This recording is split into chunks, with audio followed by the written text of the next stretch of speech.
こちらはトヨタ自動車公式 YouTube より用いた Woven City のプロモーションビデオになっております。車が空を飛んでいることがわかります。また自動運転のバスも走っており、近未来的な楽しい世界が描かれていることがわかります。ぜひ住んでみたい気持ちがありますね。さて、空飛ぶ車とは一体何なんでしょうかということについて今回の動画では話していきたいと思います。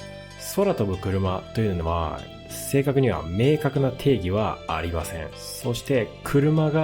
地上を走る車がこのように浮く、そんなものを空飛ぶ車とイメージしている方も多いのではないでしょうか。国交省の資料によれば、必ずしも道路を走行する機能を有するわけではないと記されております。車というものの地上を走る私たちの知る車とはまたかけ離れているイメージだということがわかります。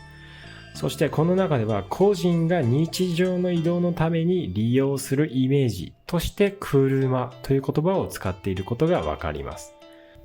ではなぜ空飛ぶ車が必要になってきたのでしょうか。その背景について解説していきたいと思います。こちらも先ほどの国交省の資料を参考に考察してみます。やはり都市部では動画のような渋滞が起こっており、移動に関してすごく時間がかかっています。このような都市部での送迎、また離島や山間部での移動手段として空飛ぶ車は魅力的に映っています。またこのようなリゾート地での観光用途、そして災害時の救急搬送などの活用など幅広い利用が想定されております。これにはドローンの発展による技術的な背景も存在していると考えられます。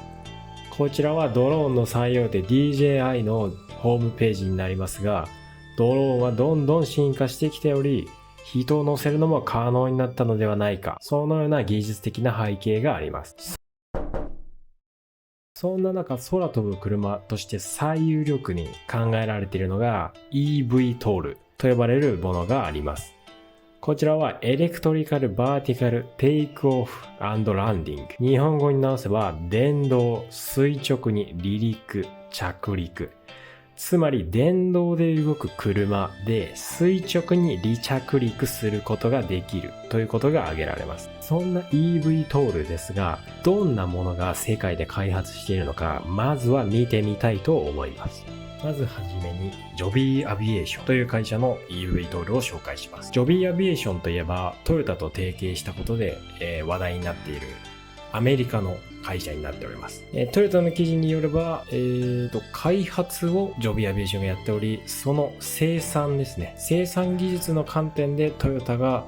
技術、ノウハウを共有するホームページには書かれております。はい。ジョビーアビエーションの機体のこんな感じになっておりますね。ヘリコプターのような見た目をしておいて、プロペラがいくつもあって、このように角度が変わっていることがわかると思います。この機体というのは5人乗りを想定しており、時速は 320km。もちろん垂直に離着陸ができて、航続距離は 240km。とホームページには記されております。続いての企業はリリウムというドイツの会社です。ジョビーアビエーションと並び実用化が最も近いと言われている eVTOL の一つになっております。こちらももちろんこのように垂直に離着陸し、ジェットの向きが変わることで、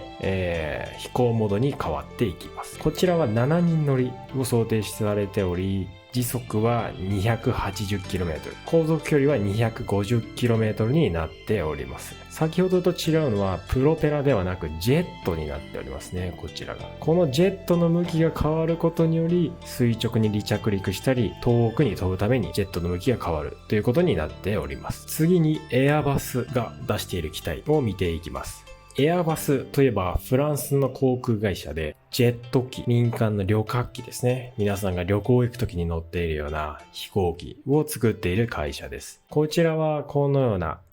プロペラがついている機体ですね。こちらをコンセプトの機体として発表しています。エアバスの場合、この機体は4人乗りで時速は 120km。航続距離は、前者2つと比較して短い 80km の航続距離になっております。少しターゲットが違うということが予想できると思います。エアバスの場合、もう一つのコンセプトカーを持っており、こちらはワンシングルシート、つまり一人乗りの EV トールになっております。こちらはアドバンスドセルフパイロット、つまり自動運転で飛行できる機体となっており、こちらもまた少しターゲットが違う EV トールとなっていることがわかります。続いて E ハングという中国の EV トールの会社を見ていきます。こちらの機体はすごく今までの見た目とは変わっており、まるで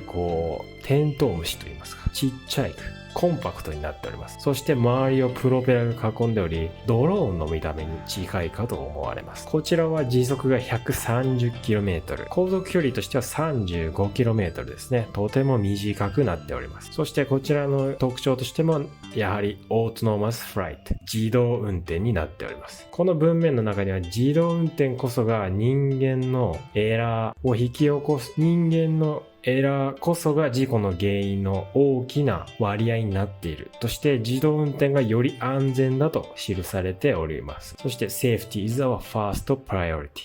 自動運転こそが安全だという信念を持っていることがわかります。こちらも実用化がかなり近いと言われております。さあ、日本の空飛ぶ車を見ていきたいと思います。日本にはこのスカイドライブという会社が EV トールを作っております。見た目はこんな感じでまるでを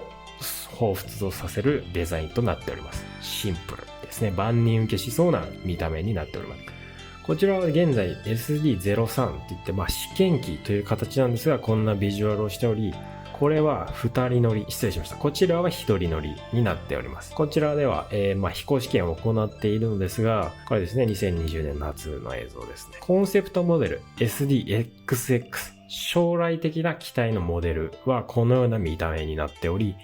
こちらは2人乗りで時速は 100km という仕様になっております。ちなみにこちらのスカイドライブというのはもともとトヨタの人たち、トヨタ自動車で働いていた人たちが空飛ぶ車を業務外で作り始めたことがきっかけです。そこからどんどん大きくなっていき、今では日本で最先端のEV トール開発の会社となっております。そのため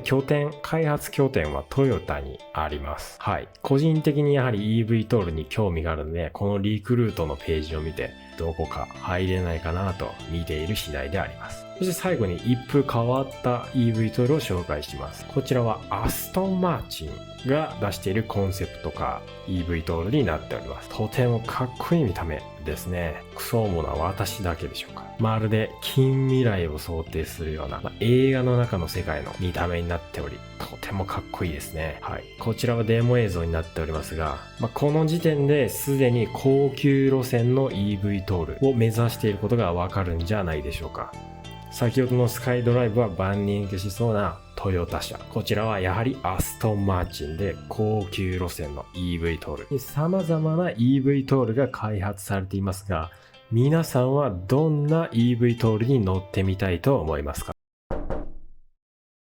では次に EV トールの開発背景について詳しく解説していきたいと思います。電動というのは地上を走る車にも適用されることですが、部品の数がとても少なくなることが挙げられます。EV トールというのはヘリコプターに似た形をしていますが、ヘリコプターよりも部品が少ないです。これは先ほども申したように車も同じで、電動になれば部品が少なくなります。こちらは中小企業のホームページから参照したものなんですが、電気自動車によって不要となる部品は1万個程度。つまり今の自動車では3万点の部品が電気自動車になったら2万点になる。これほど部品が下がるということがわかります。部品が少なくなることで何が嬉しいかというと、メンテナンスが簡単になります。つまり運用コストが下がります。また電動は自動運転との親和性が高い。つまり自動運転がしやすいというメリットがあります。こちらは地上を走る自動車でも全く同じ意見が出ていますが、電動、人間より安全と言われている自動運転。それら両方とも実現することが可能ということになっております。そして垂直に離着陸というのは何がいいかというと、これは場所の自由度が高いということが挙げられます。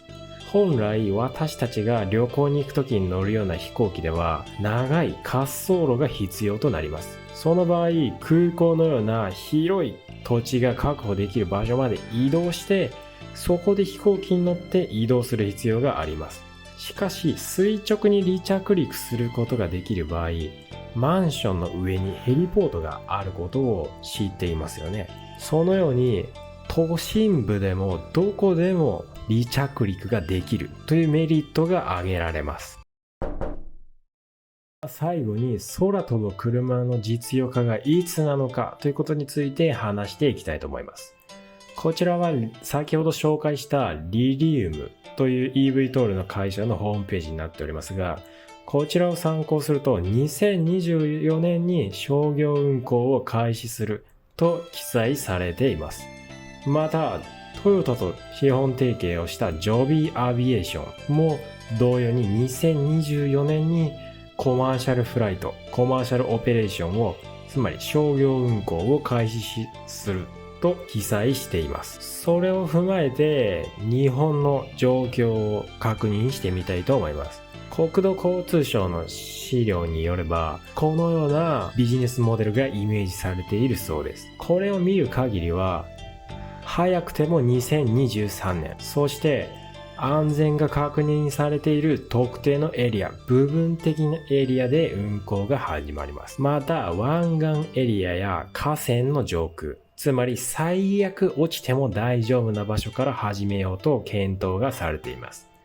ただこれは去年の会議の資料になるので、実際は eVTOL を作っているメーカーの開発状況などにもよりますが、時期はまだ未確定です。実際上空が飛び交うようになるのは国交省のビジネスモデルの資料を見る限り、早くとも2030年以降になると考えられます。そのためには正直技術的な問題というよりも環境整備、法にかかる問題の方が多いと考えられています。例えば操縦者の技能証明、つまり運転免許ですね。それをどうするか。